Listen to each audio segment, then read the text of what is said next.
बिस्मिल्लाहिर्रहमानिर्रहीम। अस्सलामुअलैकुम dear viewers.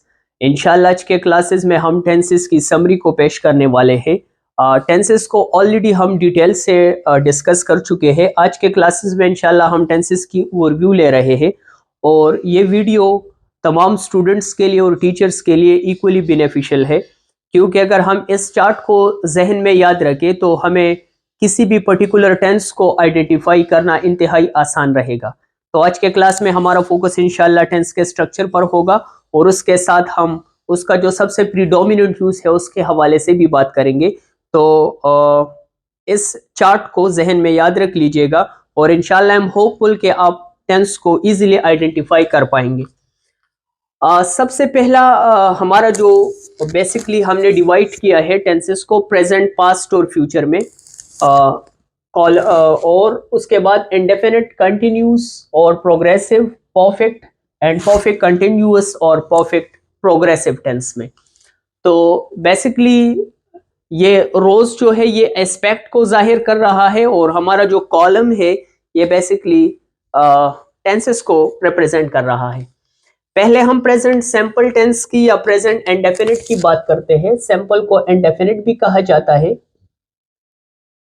Present simple tense में वर्ब की हम फर्स्ट फॉर्म को यूज करेंगे। तो ये याद रख लीजिएगा कि हमेशा प्रेजेंट सिंपल टेंस में वर्ब की फर्स्ट फॉर्म इस्तेमाल होती है। बाज़ औक़ात अगर सब्जेक्ट ही, शी, इट या सिंगुलर सब्जेक्ट हो तो वर्ब के फर्स्ट फॉर्म के साथ एस ई एस या आई ई एस पी लगाया जाता है। अगर सब्जेक्ट आई हो, वी हो, यू हो, दे हो या कोई प्लूरल सब्जेक्ट हो तो वर्ब की फर्स्ट फॉर्म यूज होती है। और अगर ही, शी, इट और सिंगुलर नेम हो तो फिर वर्ब के फर्स्ट फॉर्म के साथ एस और आई एस को लगाया जाता है, ई एस और आई ई एस को लगाया जाता है। नेगेटिव सेंटेंसेस में हम और इंटरोगेटिव में हम ऑक्सिलरी वर्ब्स डू और डस को इस्तेमाल करते हैं। आई, वी, यू, दे और प्लूरल सब्जेक्ट के साथ डू का इस्तेमाल किया जाता है। ही, शी, इट और सिंगुलर सब्जेक्ट के साथ डस का इस्तेमाल किया जाता है। रूल काफी सिंपल है। अगर किसी भी सेंटेंस में वर्ब की फर्स्ट फॉर्म हो या फर्स्ट फॉर्म के साथ एस ई एस और आई ई एस हो, उसके साथ कोई हेल्पिंग वर्ब न हो, या डू और डस हो किसी सेंटेंस में और उसके साथ वर्ब की फर्स्ट फॉर्म हो, तो इसका मतलब है कि वो प्रेजेंट सिंपल टेंस का सेंटेंस होगा। प्रेजेंट सिंपल टेंस को हम रूटीन एक्टिविटीज के लिए इस्तेमाल करते हैं, हैबिट्स के लिए इस्तेमाल करते हैं, फैक्ट्स या यूनिवर्सल ट्रूथ को रिप्रेजेंट करने के लिए इस्तेमाल करते हैं। प्रेजेंट सिंपल टेंस में बाज़ औक़ात एम इज आर, जिसको टू बी फॉर्म भी कहा जाता है, वो भी इस्तेमाल होते हैं, लेकिन उसके साथ मेन वर्ब का इस्तेमाल नहीं किया जाता क्योंकि एम इज आर जो बुनियादी तौर पर हेल्पिंग वर्ब्स है, प्रेजेंट सिंपल टेंस में ये मेन वर्ब के तौर पर इस्तेमाल होते हैं। लाइकवाइज हैज और हैव का इस्तेमाल भी होता है। I am a teacher, he is a teacher and you are players for example. इसी तरह हैज और हैव का इस्तेमाल भी किया जाता है। I have a book and he has a book. तो हैज और हैव का इस्तेमाल भी किया जाता है। प्रेजेंट कंटिन्यूस टेंस और प्रेजेंट प्रोग्रेसिव टेंस में वर्ब की फर्स्ट फॉर्म के साथ आईएनजी का इस्तेमाल किया जाता है, जिसको हम इंग्लिश ग्रामर में present participle form of the verb कहते हैं। हेल्पिंग वर्ब इस टेंस में बुनियादी तौर पर 3 है। अगर सब्जेक्ट आई हो तो हम एम का इस्तेमाल करते हैं। अगर सब्जेक्ट ही, शी, इट या कोई सिंगुलर सब्जेक्ट हो तो इसका इस्तेमाल किया जाता है। वी, यू, दे और प्लूरल सब्जेक्ट के साथ आर का इस्तेमाल किया जाता है। नेगेटिव और इंट्रोगेटिव सेंटेंसेस में एम एस आर के बाद वर्ब की आईएनजी फॉर्म इस्तेमाल होती है। प्रेजेंट कंटिन्यूस टेंस को और प्रेजेंट प्रोग्रेसिव टेंस को हमेशा इस एक्टिविटीज के लिए इस्तेमाल किया जाता है जो जारी हो। इस वक्त मौजूदा वक्त में जितने भी एक्टिविटीज जारी हो उसके लिए present simple tense present continuous tense और प्रोग्रेसिव टेंस इस्तेमाल होता है। इसी तरह उन एक्टिविटीज के लिए भी इस्तेमाल होता है जो आजकल तो जारी हो लेकिन उस वक्त जारी नहीं हो। For example, I am reading David Copperfield these days. तो अब मेरे हाथ में डेविड कॉपरफील्ड की बुक नहीं है, लेकिन अब मैं लेक्चर रिकॉर्ड कर रहा हूं, लेकिन आजकल मैं पढ़ रहा हूं। तो प्रेजेंट प्रोग्रेसिव टेंस में कौन तमाम एक्टिविटीज के लिए इस्तेमाल किया जाता है जो उस वक्त जारी हो या उन दिनों में जारी हो। प्रेजेंट परफेक्ट टेंस में हम बेसिकली वर्ब की थर्ड फॉर्म को यूज करते हैं, जिसको past participle form of the verb भी कहा जाता है।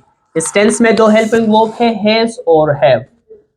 अगर सब्जेक्ट आई हो, वी हो, यू हो, दे हो या कोई प्लूरल सब्जेक्ट हो तो हैव का इस्तेमाल किया जाता है। ही, शी, इट और सिंगुलर सब्जेक्ट के साथ हैज का इस्तेमाल किया जाता है। नेगेटिव में हैज और हैव के बाद नॉट को लगाया जाता है। इसी तरह इंट्रोगेटिव सेंटेंसेस में हैज और हैव को सेंटेंस के बिगिनिंग में प्लेस किया जाता है। प्रेजेंट परफेक्ट टेंस को उन तमाम एक्टिविटीज के लिए इस्तेमाल किया जाता है जो गुजरे हुए वक्त में खत्म हो गए हो, लेकिन उन एक्टिविटीज का टाइम स्पेसिफाइड न हो। तो वो ऐसे तमाम एक्टिविटीज जो अब से पहले मुकम्मल हो चुके हो, लेकिन उन एक्टिविटीज का टाइम मालूम न हो या स्पेसिफाइड न हो। इसी तरह जो काम अब ये भी खत्म हुए हो, कुछ देर पहले खत्म हुए हो, तो उसके लिए भी हम प्रेजेंट परफेक्ट टेंस को इस्तेमाल करते हैं। इसी तरह उन तमाम कामों के लिए भी हम इस्तेमाल करते हैं जो मुकम्मल हो चुके हो और हम उसके रिजल्ट की बात कर रहे हो या रिजल्ट पर हमारा फोकस हो। लेकिन प्रिडोमिनेंटली ऐसे तमाम एक्टिविटीज जो पास्ट में मुकम्मल हो चुके हो और उनका टाइम स्पेसिफाइड न हो, उसके लिए पास्ट प्रेजेंट परफेक्ट टेंस के सेंटेंसेस को इस्तेमाल किया जाता है। तो जब भी किसी भी इंग्लिश सेंटेंस में हैज हैव के बाद वर्ब की थर्ड फॉर्म हो, तो इसका मतलब है कि वो बेसिकली प्रेजेंट परफेक्ट टेंस ही है। तो ये याद रखें, has have plus verb third form. Likewise present perfect continuous और प्रोग्रेसिव टेंस में हैज बीन और हैव बीन के बाद वर्ब की आईएनजी फॉर्म इस्तेमाल होती है। अगर सब्जेक्ट आई, वी, यू, दे या कोई भी प्लूरल सब्जेक्ट हो तो हैव बीन का इस्तेमाल किया जाता है, और अगर सब्जेक्ट ही, शी, इट या कोई सिंगुलर सब्जेक्ट हो तो फिर हैज बीन का इस्तेमाल किया जाता है। लेकिन ऑलवेज रिमेंबर के वर्ब की आईएनजी फॉर्म या प्रेजेंट पार्टिसिपल फॉर्म को इस्तेमाल किया जाता है। प्रेजेंट परफेक्ट कंटिन्यूअस टेंस में हम उन तमाम एक्टिविटीज की बात करते हैं बेसिकली जो पहले शुरू हुए हो माजी में, पास्ट में। उन एक्टिविटीज का कुछ हिस्सा मुकम्मल हो चुका हो, लेकिन वो एक्टिविटीज अब भी जारी है। फॉर एग्जाम्पल, मैं कोई काम 20 मिनट पहले शुरू कर चुका था, अब मैं उसकी बात कर रहा हूं तो मैं कहूंगा कि मैं 20 मिनट से पढ़ रहा हूं। पढ़ने का अमल मैंने 20 मिनट पहले शुरू किया था, मैं 20 मिनट तक पढ़ चुका हूं, लेकिन अब भी मैं पढ़ रहा हूं। तो all those activities which are started in the past, partially completed and still in progress. तो ऐसे तमाम एक्टिविटीज के लिए प्रेजेंट परफेक्ट कंटिन्यूअस टेंसेस को इस्तेमाल किया जाता है। इस टेंस में नॉर्मली सेंस और फॉर का इस्तेमाल भी किया जाता है। जितने भी परफेक्ट कंटिन्यूअस टेंसेस है, सेंस को हम पॉइंट ऑफ टाइम के लिए इस्तेमाल करते हैं और फॉर को पीरियड ऑफ टाइम के लिए इस्तेमाल करते हैं। जब किसी काम के शुरू करने का वक्त, होने का वक्त मालूम हो तो हम सेंस को यूज करते हैं, और अगर हम पीरियड की बात करें कि कोई एक्टिविटी कितनी देर तक जारी थी तो फिर हम फॉर का इस्तेमाल करते हैं, और इसके बारे में हम डिटेल वीडियो बना चुके हैं। पास्ट इंडेफिनिट या पास्ट सिंपल टेंस में हमेशा वर्ब की सेकंड फॉर्म यूज होती है, और ये इंग्लिश में वाहिद टेंस है जिसमें वर्ब की सेकंड फॉर्म यूज होती है। अगर हम नेगेटिव और इंटरोगेटिव सेंटेंसेस की बात करें तो फिर डिड के बाद वर्ब की फर्स्ट फॉर्म को इस्तेमाल किया जाता है। इसमें तमाम सब्जेक्ट के साथ वर्ब की सेकंड फॉर्म यूज होती है, और तमाम सब्जेक्ट में नेगेटिव इंटरोगेटिव सेंटेंसेस में हम डिड के बाद वर्ब की फर्स्ट फॉर्म को इस्तेमाल करते हैं। For example, I wrote a book, I read a book yesterday, I did not read a book yesterday, did you read a book yesterday। Past simple tense को उन तमाम एक्टिविटीज के लिए इस्तेमाल किया जाता है जो पास्ट में मुकम्मल हो चुके हैं, लेकिन उनका टाइम भी मालूम है, उनका टाइम स्पेसिफाइड है। प्रेजेंट परफेक्ट टेंस में टाइम स्पेसिफाइड नहीं होता, टाइम इज नॉट स्पेसिफाइड। हम प्रेजेंट परफेक्ट टेंस को भी उन तमाम एक्टिविटीज के लिए यूज करते हैं जो पास्ट में मुकम्मल हो चुके हो, लेकिन यहाँ पर वक्त मालूम नहीं होगा। और इनको भी पास्ट सिंपल टेंस को भी उन तमाम एक्टिविटीज के लिए इस्तेमाल किया जाता है जो एक्टिविटीज मुकम्मल हो चुके हो, लेकिन time is specified. In activities का काम टाइम स्पेसिफाइड होगा। For example, I read a book yesterday, तो yesterday स्पेसिफाइड है, हम एक पर्टिकुलर टाइम की बात कर रहे हैं या स्पेसिफाइड टाइम की बात कर रहे हैं। पास्ट कंटिन्यूअस टेंस या पास्ट प्रोग्रेसिव टेंस में वाज और वर्ब के बाद वर्ब की आईएनजी फॉर्म को इस्तेमाल किया जाता है। फर्स्ट फॉर्म के साथ आईएनजी लगाया जाता है। और बेसिकली अगर सब्जेक्ट आई हो, ही शी इट या सिंगुलर सब्जेक्ट हो तो वास का इस्तेमाल किया जाता है। अगर सब्जेक्ट वी यू दे या कोई प्लूरल सब्जेक्ट हो तो फिर वर का इस्तेमाल किया जाता है। पास्ट कंटिन्यूस टेंस को उन तमाम एक्टिविटीज को मेंशन करने के लिए इस्तेमाल किया जाता है जो गुजरे हुए वक्त में जारी थे। कल इस वक्त मैं पढ़ रहा था, तो ये बेसिकली पास्ट कंटिन्यूअस टेंस का सेंटेंस है। ऐसे तमाम एक्टिविटीज जो गुजरे हुए वक्त में जारी थे। पास्ट परफेक्ट टेंस में हम बेसिकली वर्ब की तर्ड फॉर्म को यूज करते हैं और वर्ब के तर्ड फॉर्म से पहले हेड का इस्तेमाल किया जाता है और ये तमाम सब्जेक्ट के साथ हेड और वर्ब की तर्ड फॉर्म यूज होती है। पास्ट परफेक्ट टेंस में बुनियादी तौर पर दो एक्टिविटीज का जिक्र होता है। पहली जो एक्टिविटी होती है उसकी ट्रांसलेशन हम हेड और तर्ड फॉर्म से करते हैं जो कि बेसिकली पास्ट परफेक्ट टेंस है, और दूसरी एक्टिविटी के लिए हम वर्ब की सेकंड फॉर्म को इस्तेमाल करते हैं। फॉर एग्जांपल, जब मैं घर पहुंचा तो मेहमान जा चुके थे। इस सेंटेंस में दो एक्टिविटीज की जिक्र हो रही है। मेहमान जा चुके थे तो वो, और मैं घर पहुंचा। मेहमान पहले जा चुके थे तो उसके लिए हेड और थर्ड फॉर्म का इस्तेमाल किया जाएगा, द गेस्ट हैड गॉन। और मैं बाद में पहुंचा, व्हेन आई रीच्ड होम, तो उसके लिए वर्ब की सेकंड फॉर्म यूज होती है। पास्ट परफेक्ट टेंस को ज्यादातर हम उन तमाम एक्टिविटीज को मेंशन करने के लिए इस्तेमाल करते हैं। रिप्रेजेंट कर पास्ट परफेक्ट टेंस को हम उन तमाम एक्टिविटीज के लिए इस्तेमाल करते हैं जब हम दो एक्टिविटीज की बात करते हैं और हम ये शो करना चाहते हैं कि पास्ट में एक काम दूसरे काम से पहले हुआ था। पास्ट परफेक्ट कंटिन्यूअस टेंस में हम उन तमाम एक्टिविटीज की बात करेंगे बेसिकली जो पास्ट में किसी खास वक्त में शुरू हुए थे, उनका कुछ हिस्सा मुकम्मल हुआ था और वो फिर भी जारी थे। ऐसे सिचुएशन के लिए हम हैड बीन के बाद वर्ब की आईएनजी फॉर्म को इस्तेमाल करेंगे और यहां पर भी हम सेंस और फॉर को इस्तेमाल कर सकते हैं या हम करते हैं नॉर्मली। फॉर एग्जाम्पल, सुबह से बारिश हो रही थी, कल सुबह से बारिश हो रही थी। It had been raining since morning, तो हम गुजरे हुए वक्त की बात कर रहे हैं कि एक एक्टिविटी किसी खास वक्त शुरू हुई थी, उसका कुछ हिस्सा मुकम्मल हुआ था और वो एक्टिविटी तब भी जारी थी। तो जब भी किसी भी सेंटेंस में हैड बीन के बाद वर्ब की आईएनजी फॉर्म हो तो इसका मतलब है कि पास्ट परफेक्ट कंटिन्यूअस टेंस का ही सेंटेंस है। फ्यूचर सिंपल टेंस में बेसिकली हम वर्ब की फर्स्ट फॉर्म इस्तेमाल करते हैं और उससे पहले हम वेल और शल का इस्तेमाल करते हैं। तो जब भी किसी सेंटेंस में शल और वेल के बाद वर्ब की फर्स्ट फॉर्म हो तो इसका मतलब है कि फ्यूचर सिंपल टेंस की सेंटेंस है। फ्यूचर सिंपल टेंस को हम उन तमाम एक्टिविटीज के लिए इस्तेमाल करते हैं जब हम कहते हैं कि काम हम आइंदा जमाने में करेंगे। हम इरादों की बात करते हैं, इंटेंशंस की बात करते हैं, या हम प्रोमिसेस की बात करते हैं। बाज़ औक़ात हम पेशन गोई करते हैं या प्रिडिक्शंस की बात करते हैं। तो इन तमाम एक्टिविटीज के लिए हम फ्यूचर सिंपल टेंस के सेंटेंसेस को इस्तेमाल करते हैं। जब भी वेल और शल के बाद वर्ब की फर्स्ट फॉर्म इस्तेमाल हो तो फ्यूचर सिंपल टेंस होती है। अगर हम फ्यूचर कंटिन्यूअस या फ्यूचर प्रोग्रेसिव टेंस की बात करें तो फ्यूचर प्रोग्रेसिव टेंस में शैल बी और विल बी के बाद वर्ब की आईएनजी फॉर्म को इस्तेमाल किया जाता है।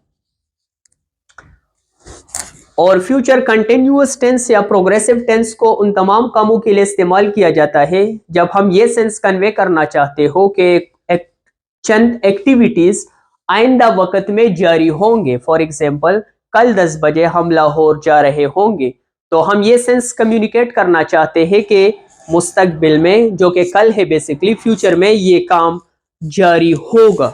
हम उसके कंटिन्यूटी पर फोकस कर रहे हैं। फ्यूचर परफेक्ट टेंस में बेसिकली वर्ब की थर्ड फॉर्म यूज होती है और उससे पहले हम शैल हैव, जो कि हेल्पिंग वर्ब है और ऑक्सिलरी वर्ब है, तो शैल हैव और विल हैव के बाद हम वर्ब की थर्ड फॉर्म को यूज करते हैं। फ्यूचर परफेक्ट टेंस को उन तमाम एक्टिविटीज के लिए इस्तेमाल करते हैं जब हम ये सेंस कम्युनिकेट करना चाहते हैं कि कुछ एक्टिविटीज हम फ्यूचर में किसी खास वक्त तक मुकम्मल कर चुके होंगे। फॉर एग्जाम्पल, आज पीर का दिन है, और मैं ये सेंस कम्युनिकेट करना चाहता हूं कि आइंदा पीर तक मैं अपना काम खत्म कर चुका हूँगा। तो अब आज भी पीर है और मैं फ्यूचर में किसी खास टाइम का जिक्र कर रहा हूं कि फ्यूचर में किसी पर्टिकुलर टाइम तक मैं ये काम खत्म कर चुका हूँगा। तो इस सेंस को कन्वे करने के लिए हम फ्यूचर परफेक्ट टेंस के सेंटेंसेस को इस्तेमाल करते हैं। और लास्टली हम फ्यूचर परफेक्ट कंटिन्यूअस टेंस और प्रोग्रेसिव टेंस की बात करते हैं। Future progressive perfect progressive tense में हम शैल हैव बीन और वेल हैव बीन, जो कि बेसिकली ऑक्सिलरी वर्ब्स है और हेल्पिंग वर्ब्स है, उनके बाद वर्ब की आईएनजी फॉर्म को इस्तेमाल करते हैं। और यहां पर भी सेंस और फॉर को इस्तेमाल किया जा सकता है। शैल हैव बीन और वेल हैव बीन के बाद हम वर्ब की फर्स्ट फॉर्म को यूज करते हैं। और बेसिकली यहां पर हमारा फोकस कंटिन्यूटी पर होता है कि हम ये काम कर रहे होंगे, तो वहां पर फोकस कंप्लीशन पर नहीं है। फ्यूचर परफेक्ट टेंस में फोकस कंप्लीशन पर था और यहां पर कंप्लीशन की बजाय आइंदा वक्त में कंटिन्यूटी या जो एक्टिविटीज प्रोग्रेस में होंगे उनके कंटिन्यूटी पर फोकस है। मैं सम अप कर लेता हूं। प्रेजेंट सिंपल टेंस में हम वर्ब की फर्स्ट फॉर्म को यूज करते हैं और हेल्पिंग वर्ब डू और डस है। प्रेजेंट प्रोग्रेसिव टेंस या परफेक्ट कंटिन्यूअस टेंस में हम एमएसआर के बाद वर्ब की आईएनजी फॉर्म को यूज करते हैं। प्रेजेंट परफेक्ट टेंस में हैज हैव के बाद थर्ड फॉर्म को यूज किया जाता है। प्रेजेंट परफेक्ट कंटिन्यूअस टेंस में हैज बीन और हैव बीन के बाद वर्ब की आईएनजी फॉर्म को यूज किया जाता है। पास्ट सिंपल टेंस में हम वर्ब की सेकंड फॉर्म यूज करते हैं या डिड के बाद फर्स्ट फॉर्म को यूज करते हैं। पास्ट प्रोग्रेसिव टेंस या कंटिन्यूअस टेंस में हम वाज और वर के बाद वर्ब की आईएनजी फॉर्म को यूज करते हैं। पास्ट परफेक्ट टेंस में हम हैड के बाद थर्ड फॉर्म को यूज करते हैं। पास्ट परफेक्ट कंटिन्यूअस टेंस में हम हैड बीन के बाद वर्ब की आईएनजी फॉर्म को यूज करते हैं। फ्यूचर सिंपल टेंस में शैल और वेल के बाद हम वर्ब की फर्स्ट फॉर्म को यूज करते हैं। फ्यूचर कंटिन्यूअस टेंस में शैल बी और वेल बी के बाद वर्ब की आईएनजी फॉर्म को इस्तेमाल किया जाता है। फ्यूचर परफेक्ट टेंस में शैल हैव और वेल हैव के बाद वर्ब की थर्ड फॉर्म यूज होती है। फ्यूचर परफेक्ट कंटिन्यूअस में शैल हैव बीन और वेल हैव बीन के बाद वर्ब की आईएनजी फॉर्म यूज होती है। अगर हम इस चार्ट को देख ले तो 6 हमारे पास कंटिन्यूअस टेंसेस है और प्रोग्रेसिव टेंसेस है और तमाम कंटिन्यूअस टेंसेस में वर्ब की आईएनजी फॉर्म इस्तेमाल होती है। तो आप जब भी किसी सेंटेंस में हेल्पिंग वर्ब के बाद वर्ब की आईएनजी फॉर्म को देख ले तो ये कंटिन्यूअस टेंस होगा। इसी तरह 3 परफेक्ट टेंसेस है और तमाम परफेक्ट टेंस में वर्ब की थर्ड फॉर्म या past participle form of the verb इस्तेमाल होती है, लेकिन सिर्फ हेल्पिंग वर्ब में डिफरेंस है। इसी तरह प्रेजेंट सिंपल में वर्ब की फर्स्ट फॉर्म है, पास्ट सिंपल में सेकंड फॉर्म है और फ्यूचर सिंपल में शैल और वेल के बाद वर्ब की फर्स्ट फॉर्म है। I hope you enjoyed the video. See you इंशाल्लाह in the next video. Thank you so much.